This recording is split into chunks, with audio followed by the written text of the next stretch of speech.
Football Update. It's with your host, Sean Spencer, Alex Loosemore.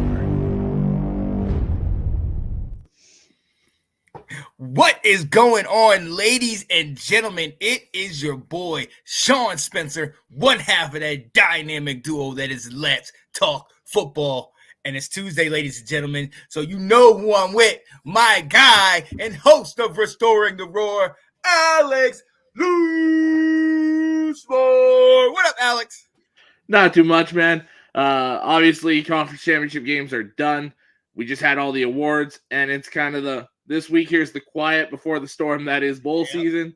Starting Saturday, so get ready for it to pick right back up. Oh, absolutely. Yeah, and this week has been like the first. I know we had the Army-Navy game last weekend, which was a great game, but it's been kind of the first time since August that it really hasn't been much going on. It's been really kind of interesting, kind of eerily quiet. Yeah, the only thing that's really going on is transfer portal. There hasn't even been much talk of like who's in and who's out of the games this week. There hasn't been too much going on in that front. It's really just transfer portal, and a lot happened today. Oh yeah, oh my goodness, man! Just looking at the list of the players that are going to be opting out for one reason or another, but most times for transfer portal. Yeah. It's baffling, man. And honestly, I don't think there's any other way to look at it other than it's free agency. You don't know who's going to be on the team next year. You really, you can't cling to anybody because you don't know if they're going to wear the same colors, man. So, yeah, man. So, hey, like my guy alluded to, the transfer portal is running rampant. As we know, Riley Leonard has transferred to Notre Dame, which will be great for him. I think that dual threat ability is really going to help that offense take off. Yeah, him and Notre Dame always has that really strong running game, so you give that to Riley Leonard, the phenomenal offensive line that the Irish always have, and that great defense.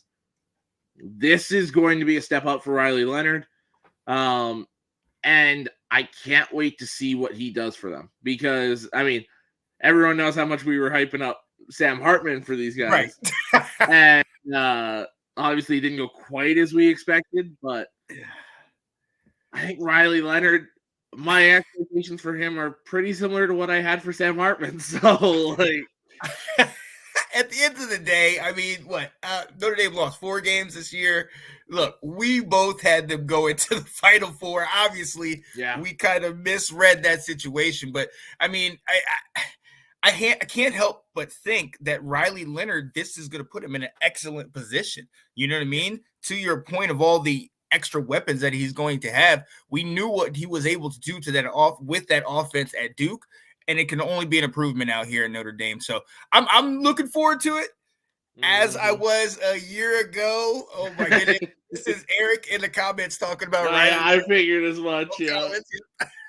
What is going on, Eric? Yeah. So, hey, there's a lot going on. We're definitely going to touch on that in the coming weeks. We are definitely going to misread is understanding. Yeah.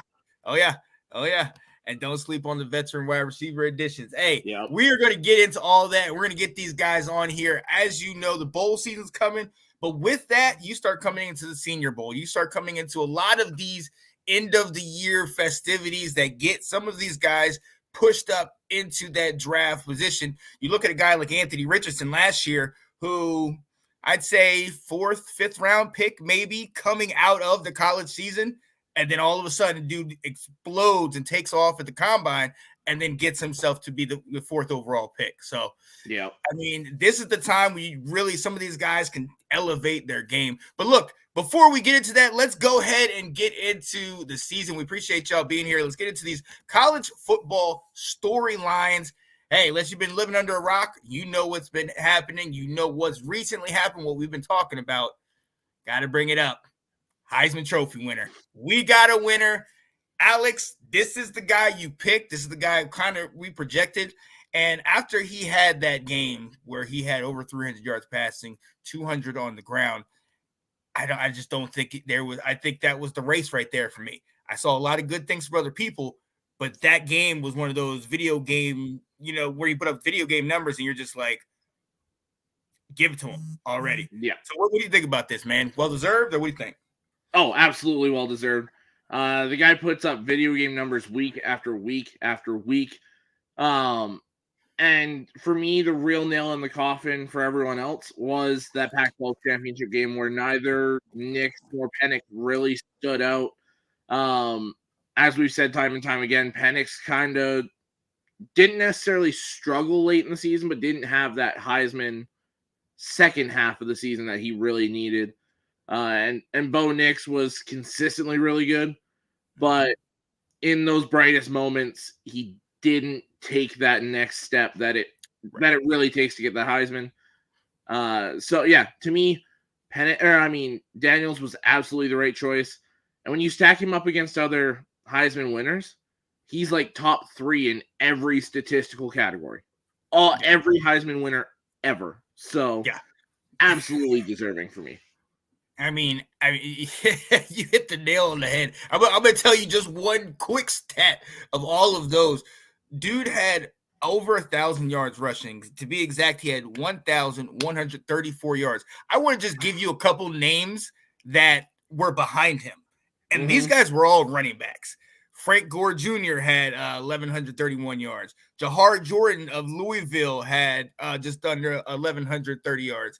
Dylan Johnson of Washington, Rocky Irving, Keyshawn Junkins, and just a couple other names. Your boy, Blake Corum. I was going to say, if I'm not mistaken, Corum, yeah. Right. Trey Benson, Braylon Allen. All of these names are guys that we talked about all throughout this year. This guy at quarterback got more than them, and not to mention just blew it up in the passing game. Look, he's one of only 3 members of Louisiana State to win the Heisman. You got to go all the way back to Billy Cannon back in the day, then obviously Joe Burrow recently, and then Jayden Daniels. I gotta ask you a question. I don't know if you saw this on Instagram, but they showed a video of it was Arizona State. It was in the locker room right after he took. Did you see that? Yeah. To me, that was, and I don't think Daniels would be the guy to do this, but it was kind of one of those moments that warranted like walking back in and kind of like flipping the bird or like, what's up? Like, right. Sticking it back to them. Like, that's one of those situations where in my speech, I'm just going to be like, I really want to shout at LSU, but, I really want to shout at Arizona State. They were just really classy and they helped me out a lot. And just pause and look at the camera for a second. Well, I mean, he kind of did. He shouted out the coaches at ASU. That's where he left it at ASU. That's about it. Right. Hey, but a classy guy and like you said, very, very deserving. Somebody was asking, and I heard about it over the radio. They were talking about who would you say would be a comparison? They said it was Marcus Mariota. Who do you think would be this guy's a comparison to from years past? NFL comparison or a college comparison? Coming into the league comparison. So maybe like, like look at, the comparison he said was Mariota because of the RPO action, the ability to move that offense very quickly. I don't know if that translated into the pros as well, but who do you think, like coming out of college, that this could be? See, and for me, the one I look at, unfortunately, didn't necessarily transfer to the NFL as well either. I like his arm a little better than Mariota, so I'm going to actually go with RG3. Ooh, oh yeah. That arm talent, that dynamic ability to move. Mm-hmm. I like that comparison. I mean, he's one of those guys that it's hard to compare him to. Right. Like, because he's not just one and he's not just the other. You know what I mean? It's not just like, oh, he's got speed and he's got moves and he can run like a Vic McNabb or, these guys that can scramble. But he's also can dart you down the field for 40, 50 yards. He also can, move the ball down the field, dink and dunk or stretch the field. So you're right. And that's also kind of like a slower Kyler Murray as well. Ooh, okay. I like that. RG3, that's what they're saying. Yeah, okay. I can see that. Look, I mean, with the numbers, with the way he is, I would even say the way he's played, it was more controlled. than even a Caleb Williams. We know how electric he was last year, but what I see about Daniels is, the team that he played on wasn't great. I mean, a lot of times it was his heroics that pushed them over the top, because we know that defense was left them wanting it. And it's weird how far they dropped, man. I remember talking about them at the end of last year. But yeah, hey, rightfully so. Shout out to Jayden Daniels getting the Heisman. To your point, those other guys, you had Marvin Harrison Jr. there. Glad he was able to get up there. And then, Bo Nix and Michael Penix. Exactly. They kind of canceled each other out, and we knew Marvin Harrison Jr. Let me ask you this, though. So on the top 10 list, you had guys like Cody Schrader, Ollie Gordon, some of these type of dudes on there. What does that do for them going forward? It depends a lot on which route they're going. I think for the guys like Schrader and Corum who are out the door, I think it gives them that little extra boost. I mean, obviously they put it all on tape this year. They were both phenomenal players. And two different styles of players, which I kind of like. But it's going to give these NFL teams kind of a viewpoint of like, oh, they were a top 10 Heisman guy. That immediately kind of pushes you up a little bit. So I think it's a big deal for those guys. Yeah. And I love seeing that it wasn't, just random hype, man. Like these guys put up some big numbers this year. Not Schrader.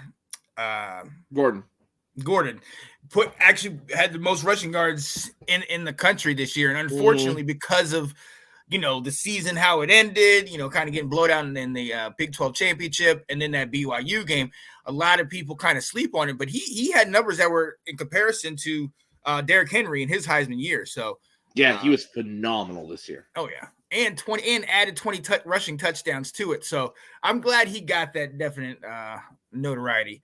Absolutely, let's move on to some of these guys that actually did get the attention they deserved through those college football awards. And starting right off, who got the Heisman. And he also but he did not get the Maxwell. The Maxwell Award, which was the Player of the Year, went to Michael Penix Jr. And I'm going to say I like this. We've been talking about him all year long. Very improved, far different from what he was in Indiana. What do you think about him getting this? I love it. And to me, the Maxwell Award is the Heisman without all the moments and everything that go into it. Yeah. This is your guy that just shows up, shows out, does what he's supposed to do, and does it at a phenomenal level. And that was Michael Penix Jr. this year. This guy absolutely deserved this award. Yeah, he definitely elevated his team. We've seen all the weapons and things that they've had on there, but they've had rough spots in the year. We saw after that Oregon game, I mean, they had some struggling games, Arizona State, Stanford, even Arizona, but he still has kept them steady and kept them winning. And hey, they're undefeated and right where they want to be, number 2 in the country. So I can dig it. Moving on, Jayden Daniels did get this one, the Player of the Year, the Walter Camp Award. A lot of times the Heisman might also get this one. What do you think about this? I mean, I love that he got this one. Didn't get the Maxwell. Any? No, I don't have an issue with it. I like that it was 2 separate guys. I might have also thrown Bo Nix into this award and just kind of spread it out amongst all 3. But obviously the Heisman committee is different than these other guys that vote on all these awards. Is mostly AP voters, but I like that Daniels got it. I like that Penix didn't end up with both of these. Like I said, though, I would have been okay with Bo Nix getting this one as well. Yeah. I mean, and it's one of those things where you have a bunch of guys that really did great. I mean, for just as much as we talk about Penix coming from Indiana and doing what he did, we remember Bo Nix at Auburn. When the house was on fire and everything was going down and Harsin was getting fired and everything was crazy. We remember that guy. And then for him to come out here and do what he's done the last 2 years at Oregon, it's been consistent. And, I do wish he would have gotten some type of recognition for it. But giving it to Jayden Daniels, it's not like it went to somebody that didn't deserve it. So absolutely, I'm good with where it went. But I'm with you on that. I wish they could have spread the love, Yeah. Well, let's go down to the Home Depot Award, the Coach of the Year, Kalen DeBoer of Washington. And I mean, the proof is in the pudding. They're in the Final Four. They've gone undefeated. They've been a solid the last couple years. What does this mean for him? And please tell me he's not leaving, because that's what seemed to happen to all these guys. I hope he's not leaving. I really hope he stays and continues to build this Washington program up into a juggernaut. Yes. This boosts the prospects of going to Washington with somebody that's a Coach of the Year that's shown that they can develop players. What he's done with Penix, what he's done with a lot of these guys that weren't 5 stars, some of them weren't even 4 stars, and now they're star players on a college football playoff roster. And Chris, there's a couple other guys I would have considered, so I want to know who Chris thinks should have got it. But I feel like DeBoer is absolutely deserving. There's a few guys though. Yeah. Who are some of the people on your list? Because the first thing that comes to my mind, this guy I've been talking about, Sarkisian out of Texas. I mean, obviously you have the loss to Oklahoma, but other than that, he's got a blemish-free record. And to get them back, we always joke about Texas is back. Well, I mean, they're making a case for that right now. But then I also say don't look any farther than the team that Washington beat in the Pac-12 championship. You got to give Dan Lanning some love, man. You have to give this guy some love, what he's been able to do to that guy. But so who are some of the other guys you think? For me, my main one was Mike Norvell. We were talking about this guy, not if, but when is he getting the can? You're right. And they're 13-0, got screwed out of the playoff. I really like Chris's pick here, too. One of those smaller school guys, Alex Galesh. South Florida, I mean, they almost took out Bama. Yeah. To me, the part that's screwing him out of this conversation is 6-6. That's when you've got 13-0, 13-0, 12-1, all these powerhouses that these coaches exceeded expectations. Those are the guys that are going to get it. I love that smaller school kind of presentation for Galesh here. I love it. Absolutely. And you glad to kind of see them put up the fight. And like you said, that game was huge. I mean, it very well could have gone a different way because it was looking raw for a while. But I mean, let's stay in that game. You and I have talked about this all season long. Is this Saban's best year? Back in the national championship or in the Final Four, you beat the national champ from the last 2 years in the SEC championship. They're not undefeated, but I mean, could he? I mean, very well be in that top 3 list on this. To me, is he deserving of it? Yes, but it's the same reason why you hardly ever see Bill Belichick in there, Andy Reid in there, Mike Tomlin in there in the NFL. It's just those guys. That's the expectation. So it doesn't really wow you, and these guys, it kind of wowed you a little bit for them to be where they're at, and that's why they're in the Coach of the Year race. But yeah, Saban absolutely deserves to be in there. Oh yeah. And 2 more guys that I know you'll agree with out of the state of Virginia. Got to talk about my coach that is transferring to Indiana from JMU and the Liberty Flames coach. I mean, come on now. 1 loss between the 2 teams. Got to give love. Absolutely. I can agree more with those. Yeah. So let's keep going. Moving on. The Jim Thorpe Award, the best defensive back. And the first time an Air Force member has won this award, Trey Taylor from Air Force. Hey, I've watched these guys a lot. Unfortunately, I've focused a lot on that offense. So I haven't even really focused a lot on that defense. But that defense shut out a number of teams. I don't mean like blank them, but the score differential was huge between the teams, and they were 8-0, like 7-0, 8-0 before they finally ended up getting the loss to, I believe, Army. But this team has been one of those teams that I've loved to see all year, and to see this. I don't know if you saw when he got the award, he had all the cadets and all those guys behind him. That's why I love this game, man. Yeah, I'm happy with it. There was a lot of guys deserving of it, him included. And like you said, that moment of everyone kind of rushing him when he won it and being there. Yeah, it was cool.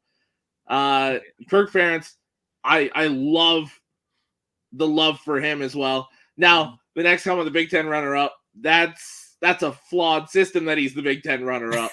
But nonetheless, he is the Big Ten runner-up. And that comment is the nail in the coffin for him. When's the last time Iowa had an offense? Yeah, like a legit offense. It's you got to coach both sides of the ball. Especially when you're looking at Coach of the Year, you got to look at the entire team. While that defense is phenomenal and it's been phenomenal forever, that offense, it's awful is an understatement. Yeah. Let's just go ahead. they are what the Ravens were in 2000 for like 5 weeks. It's just the defense is amazing. The special teams will get it done, but don't look for the offense to help you at all. Here's a stat. I can't remember if it's total offense or passing offense. Torrey Taylor, the punter, had more yards than either a specific part of their offense or their entire offense as a whole. Wow. I can't remember. I think I sent it to you. I'll try and find it again. I do believe you did. Oh, that's rough. Yeah. That's rough. That right there is why I can't give Kirk Ferentz Coach of the Year. Yeah. Hey, didn't that happen in Washington for the Commanders? This is a college show. We're moving past that. Yo, while you're looking that up, I'm going to keep moving. Best quarterback, the Davey O'Brien Award. Surprise, surprise. Went to the Heisman winner, Jayden Daniels. And we saw what numbers he put up. Real quick, total yards per game, over 400. Total TDs responsible for 50. Total QBR, 96. And yards per rush, 8.4. In all of college football, he was ranked number 1 in all 4 of these categories. This man is a freak, man. He dominated, and I'm glad for him. So I'm not surprised that he's collecting all of these awards, man. I found it, by the way. Oh, yeah, what is it? So the total offensive yards this season for Iowa, 3,123 total yards. Torrey Taylor's total punting yards, 4,156. Over 1,000. It's 1,033 more punting yards than offensive yards. That's bad. That's why he's firing his son. That's why his son's out the door. Right. He said, "I love you, but you got to go. This ain't working." Woo. Oh my goodness. What's going on, Ben? Fellas, any truth rumors Shohei Ohtani will be a USC's quarterback 24? He can do it. I know he can play the position. I mean, how much money is he getting? What? Did you see how they set that contract out, though? No, how'd they do it? On the books, it's actually only $2 million a year for all 10 years, and then he gets back paid $680 million. So if you look at the books, the USC quarterback will probably make more than Shohei Ohtani will next year, and the year after, and the year after. Look, Shohei, sir, if you need help with your money, I can work some English. I can speak English to you. If you need help with personal anything. representation, anything. I'll tie your shoes, brother. Tag on. Craziness. Johnny said none. All lines been Cornette. Oh man. Yo, let's move on down the list. The Lou Groza Award goes to Grant Nicholson of Miami of Ohio. The Butkus Award, best linebacker. The Groza is the best place kicker. The best linebacker, Peyton Wilson of NC State. I'm really excited to see this man. Peyton is a monster. He dominated the North Carolina game, and come back from being hurt a year ago to get the opportunity to be in this and do this, well deserved. I love this. Yeah, he killed it week in and week out. Absolutely love to see guys like that not a lot of people know. and especially not a school that a lot of people watch like NC State, to watch a guy like that crush it week after week after week and get a national award. I love it. Yep. Very, very, very well deserving. Yo, the Doak Walker Award, which is the best running back in the country. We mentioned this guy earlier. Ollie Gordon II from Oklahoma State had 20 rushing touchdowns, led the country in rushing yards. You take out a couple hiccups, and this guy is the best back in the country this year, man. Yeah, and I don't know that it was really that close. Like, I mean, the only real number he didn't lead in was rushing touchdowns, but that's because 21 of Corum's 24 touchdowns came from within the 2-yard line. Like, right? No, Ollie Gordon was absolutely the best running back in college football. I don't think there was really a discussion. Maybe there's a discussion for number 2, but number 1 was clearly Ollie Gordon. They absolutely got this right. I love that. I love that he got that, man. Like we said, the numbers were proof alone what he can do. Yeah. So moving along to the Biletnikoff Award in the most outstanding receiver. And I know he went to Ohio State, but I don't think that there was anybody in my mind that was even going to touch this coming into the season. For me, it was Marvin Harrison Jr. and the rest of the field. Yeah. You know, and now, did you see how the votes went down? No. He beat Malik Neighbors by 1. Ooh. Okay. It was neck and neck. Now, I mean, if you look at the numbers, it's no debate it's Malik Neighbors. But you got to factor in Harrison's numbers are comparable, and his team was up the majority of every game this season. They're running the ball a lot. Malik Neighbors,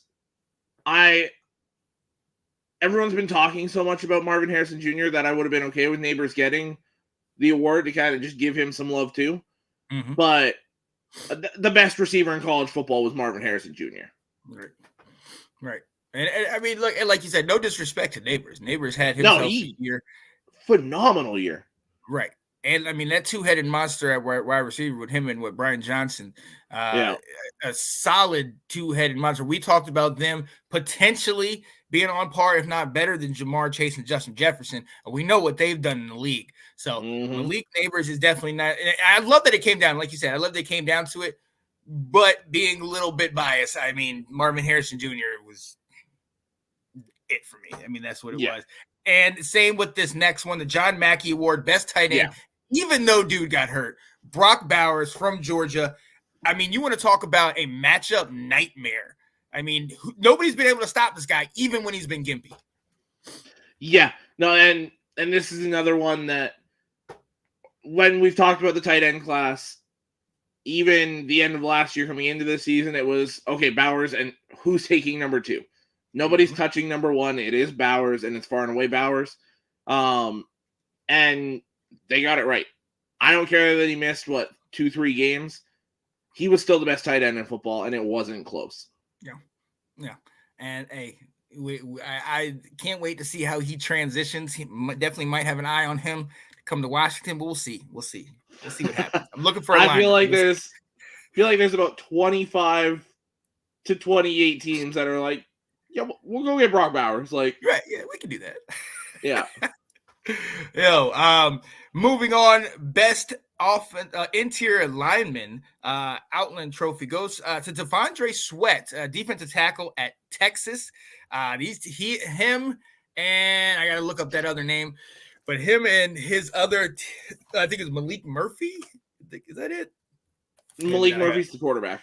Oh, yeah, I'm trying to think. Let me look that one up. But the two of them together, Byron Murphy. The best two D tackles in the country. Byron Murphy himself can potentially be late first round, if not early second round pick. And then obviously Devondre Sweat winning the what's it called? The best interior, the Outland Trophy Award. So I love that. And you're starting to see why Texas is in the position that they're in. Yeah. This is a lot of the reason why would have been more than okay with Sarkisian getting the Coach of the Year award. This Texas team, they built the trenches the last couple of years, and it's showing this year. They got physical.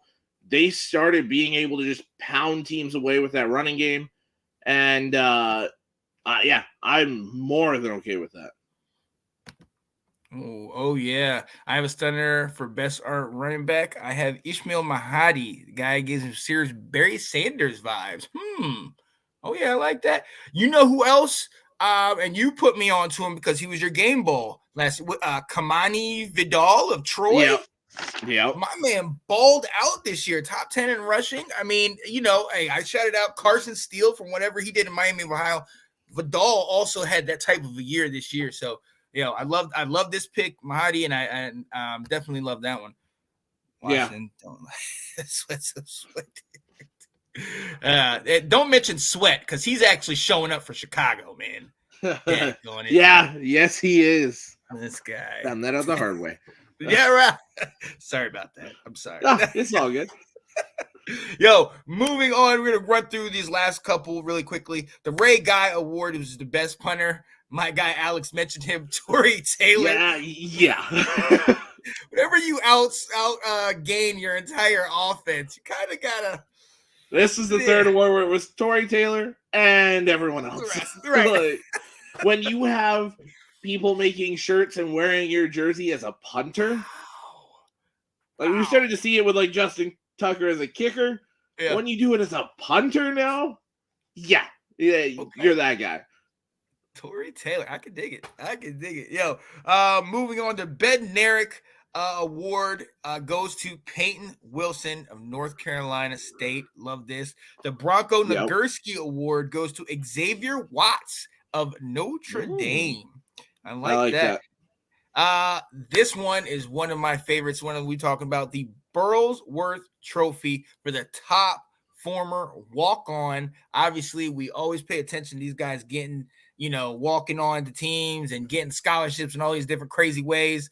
I think the guy Grace, the kicker from Washington, got game winner. He got his. So I love this, and it couldn't have gone to a better person. Cody Schrader gets it from Missouri. This guy truly, before the season, if you didn't know about him and what he's done from before, you would not have realized how good this guy was. But the thing, they kept feeding him in that offense, and he really opened everything up for Brady Cook. Luther Burden didn't have to have all the pressure on him, all those wide receivers. So this is very, very much appreciated.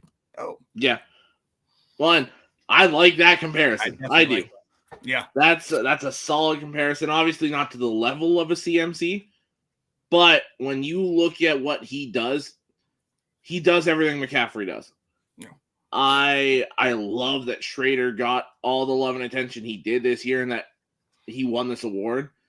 And yeah, I can't wait to see what happens for him in the future here. Yeah, that's something I'm definitely going to keep an eye on. Eric said, why you make me wait to the end? Save the best for last, man. You know that. Yo, definitely got to shout this out. Yo, real quick, the Disney Sport Award, most inspirational, Brian Dooley of Eastern Michigan.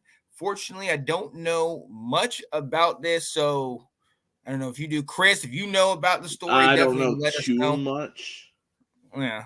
I haven't heard too much. Moving down, William V. Campbell Trophy, the academic Heisman. Our boy was not left off the list. Bo Nix of Oregon getting this trophy. I'm glad he's getting some recognition, even though it's off the field, but I can still dig it. Yeah. Okay, you back? Okay. Yeah. I was like, I was a bit behind. Okay. Yo, and real quick, the Community Service Award, the Warfel Trophy going to Ladd McConkey from Georgia, and the Broyles Award with the top assistant coach going to Phil Parker from Iowa. Hey, shout out to all of these guys, and it's well worth it. I'm glad these guys got up there on this list. Any names that maybe you thought could have gone elsewhere? I mean, other than the ones we talked about? Not really. I feel like they kind of hit right on the nail with all these. Yeah, I agree with pretty much all of these. Yeah. I definitely love what we've done this year, especially when we dived in a little bit deeper this year. So a lot of these games I've had, a lot of these players I've actually spent some serious time watching and paying attention to. So it's definitely well deserved, a number of these awards that these guys have gotten. Anybody that's getting these awards towards the end of the year. All right, ladies and gentlemen, we are coming close to the end of the show. We did real quick. We're going to do a bowl preview coming up this Saturday. All of you guys in the comments, Chris, Eric, if you guys have time, Andrew, Will, Kramer, all of you guys definitely come out and join us. See if we get some Georgia boys, some Florida State boys, and have a conversation. Who was that guy? Just reading Chris's comment there. It was the guy that he gave up his scholarship for a guy that was working multiple jobs, selling plasma, like he says there. I remember this. He got up in the middle of a meeting and gave his scholarship away so this kid could have a scholarship. Oh, man. Let's go. Yeah. Right? I forgot about that. I'm going to have to start. It happened late August, early September, if I'm not mistaken. Like right at the beginning of the season. And it was another one of those, like, this guy's on scholarship kind of thing. Yeah. But then for a player to give up their scholarship, to see this guy grinding, doing everything he's doing, and you be like, yeah, here you go. Yeah, that was a special, special moment. And I'm so glad that they gave that more recognition because it was awesome. These are the awards that I'm really glad they made a space for so they can give it to me. You know what I mean? Because there's a lot of these guys that maybe won't get recognized for their play on the field, but the impact that they have to their team off the field, moments like this, that's beautiful, man, because you see one guy giving it his all. And it's not every day that somebody else tries to lighten your load, but to see this type of stuff, to me, that's the essence of college football, man. So I love the story.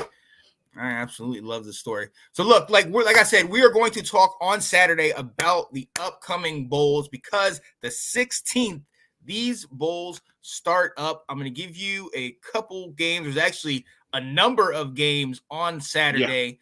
Myrtle Beach Bowl between Georgia Southern at 6-6 and the Ohio Bobcats.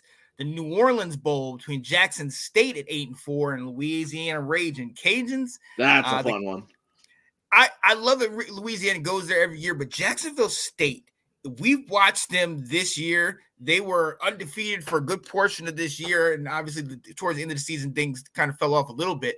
But this is one of these up-and-coming teams that I'm very eager to see how they turn out. Also, the Cure Bowl, New Mexico Bowl, the LA, the Independence.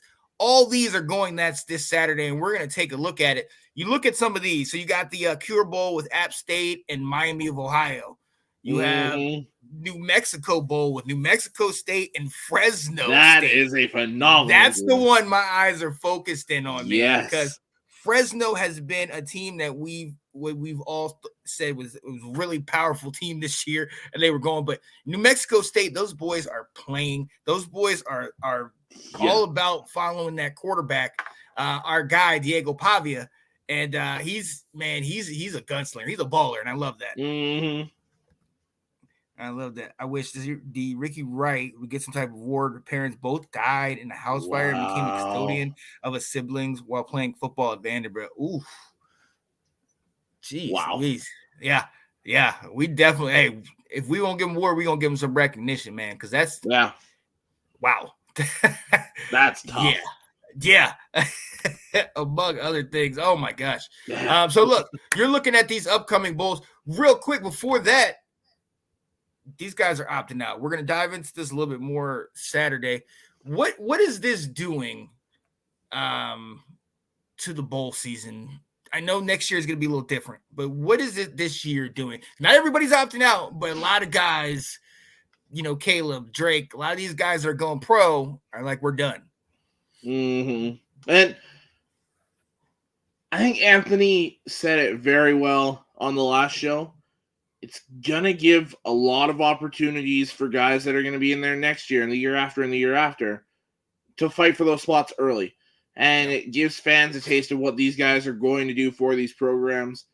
And while you don't get to see the big name star players like Caleb, like Drake, like even defensively a Chop Robinson for Penn State is opting out. There's guys like that, Leatu Latu. Yeah, there's all these star players that you don't get to see again, and it sucks. It really does. But to see the battle of who's replacing them and see who's kind of in the front running for that, I'm excited for it. I am.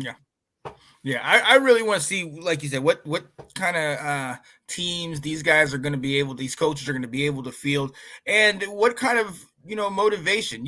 There's a number of coaches that are going to other teams. There's a number of players that are transferring out. You look at JMU's quarterback McLeod. He's transferring out, but he's going to stay back and play with the team. I love that. I like that because he's still saying, look, I do have to think about my future, but at the same time, I can't overlook what we built over here. We only lost one game. Finish the story with your guys. Yeah, exactly. I respect that. And for me, I respect Bo Nix so much more. The fact that he's playing in this bowl game, it doesn't mean anything to him. It's his last college game.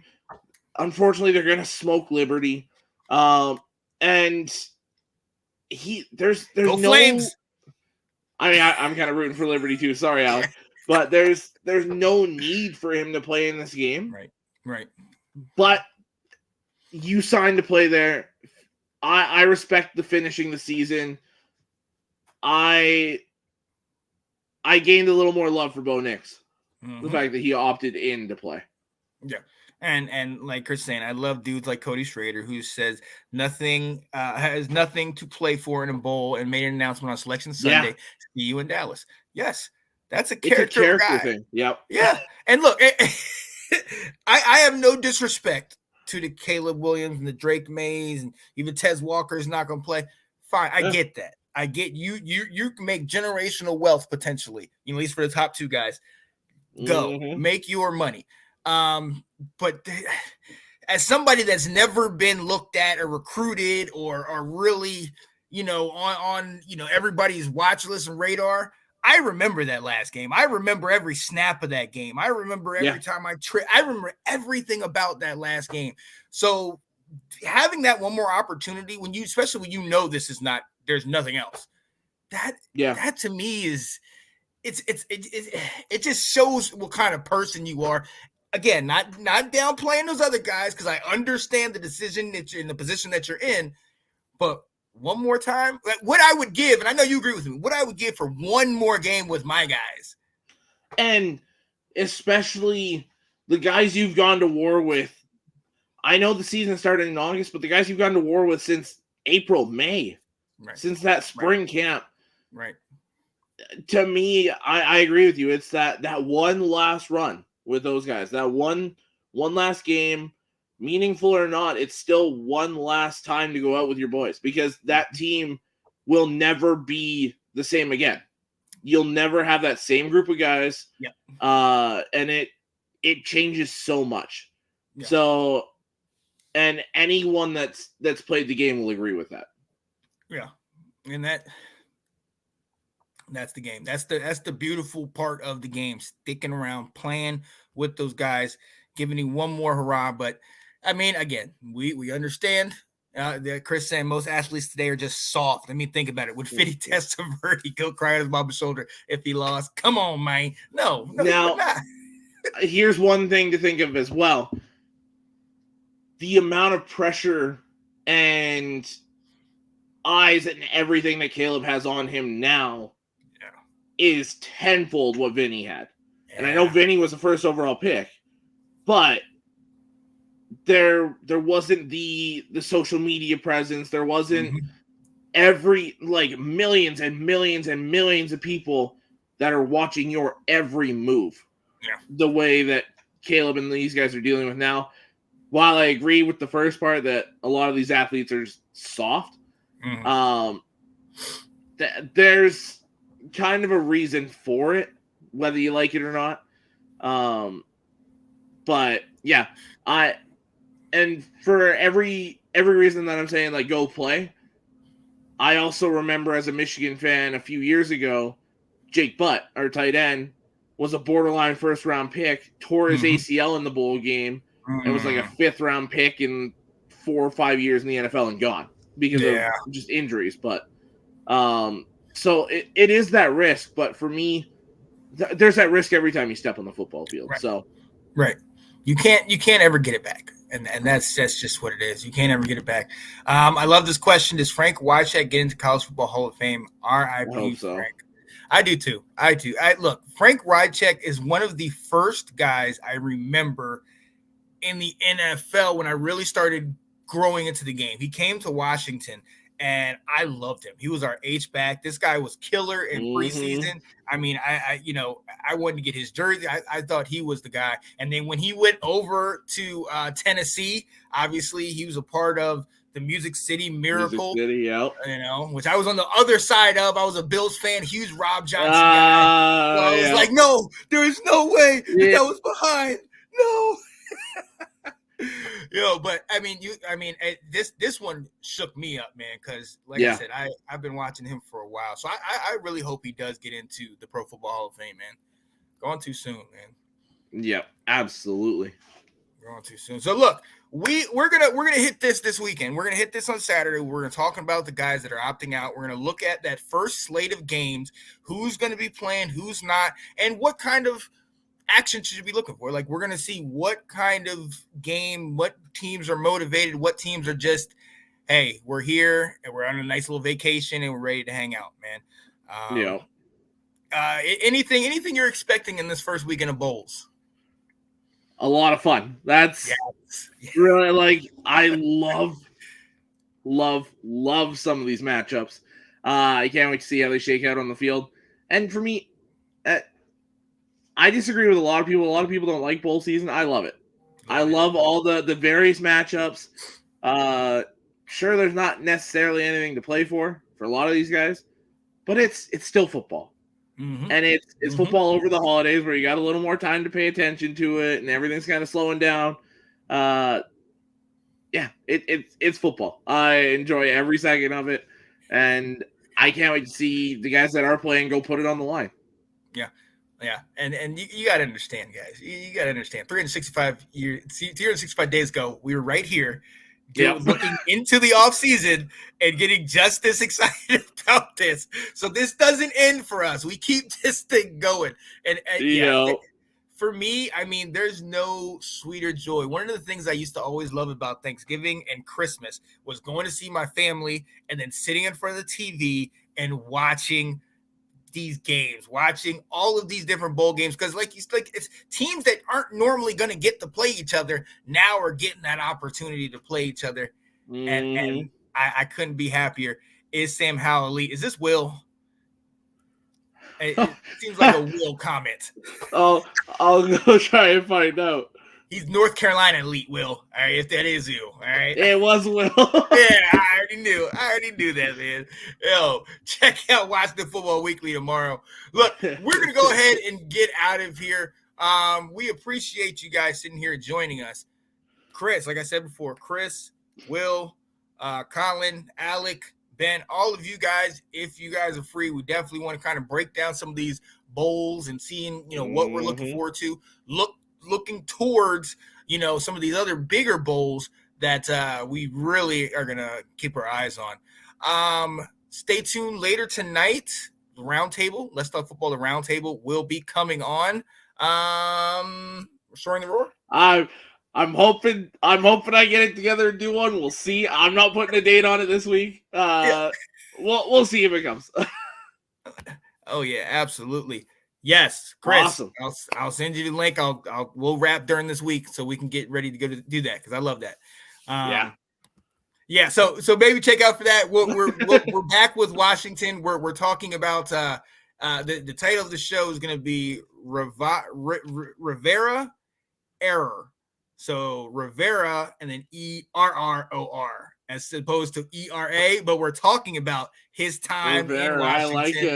I like it. That's all Will. Got to give Will credit for that. But definitely talking about his time in Washington and, from cancer to all the different quarterbacks to just always being kind of relevant in the middle of the year to now this year where things are kind of falling apart. So, yeah, definitely stay tuned. It's going to be some good stuff. Look, ladies and gentlemen, like I said, we appreciate you coming here and joining us and watching with us. We love talking football, especially college football.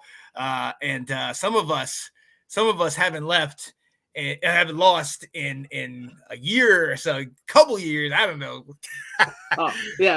That's the last loss to Ohio State. So, God. 1,473 days. Wow. And I'm looking forward to the West Virginia game. Let's go. Well, actually, I don't know. I know Marion Hampton is playing, but Drake May is out and Tez Walker. So we're going to see. I know the backup's going to be coming in, but it'll be fun. You'll still enjoy it. You know what I won't enjoy? Not even be able to appreciate the last Drake May game. I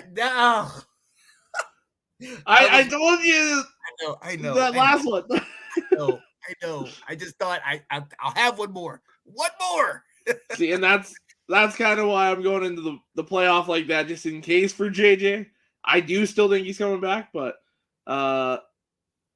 yeah, we got boat race. Boat race, we lost by 7 first off. So it was too early. I wouldn't quite call it boat race. But we did lose. Absolutely. That's why it's since Ohio State beat us. That was in the past. We're in the present. Let's go. Yo, hey, we're going to go ahead and get out of here. That's my guy, Mr. Alex Loosemore. You know who it is. It's your boy, Sean Spencer. We will see you guys on Saturday. Stay tuned. A lot of bowl games, a lot of good stuff. College football season is not over yet. Not even close. Come on now. Left. Let's go. And if you're like us, 365 days, it just hits repeat. Let's go. Yo, we're out of here, people. Watch the round table coming up in just a few. Peace. College football update. It's with your host, Sean Spencer.